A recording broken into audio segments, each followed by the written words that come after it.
Nyota ama nguli wa muziki wa Bongo Flava, hapa namzungumzia Diamond Platinum kutoka nchini Tanzania, Emini 255, amezua gumzo huko nchini Ghana baada ya kusadikika kwamba yeye ndio miongoni mwa wasanii ambao wamealikwa kwenye ile birthday party ama sherehe ya kusherehekea kumbukizi ya kuzaliwa kwa bilionea Richard huko nchini Ghana.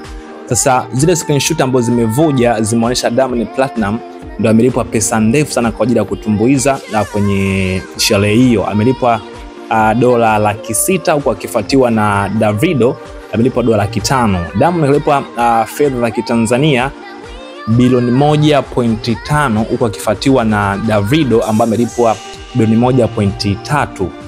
Wakija wengine wengi kama Sakodi wamelipwa dola $200,000 hasa na milioni 500 plus. Shida imekuja ni pale baada ya msanii kutoka nchini Ghana, Shetawale, amekuja na akasema kwamba amechukizwa na kitendo cha Diamond Platinum kulipwa pesa ndefu, ukizingatia yeye ni msanii kutoka hapo nchini Ghana.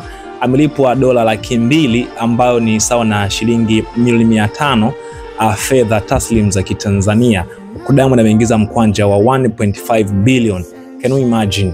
Of course, kwa upande wangu najipiga kifua mbele na kuona Diamond Platinum anazidi kupeperusha bendera vizuri ya Tanzania.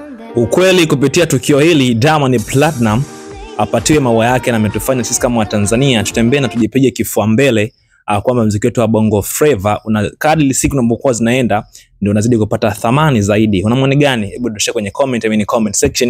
My name is Enos Rema, ENOSEMA. That's my name. Tell me the next time. Bye bye.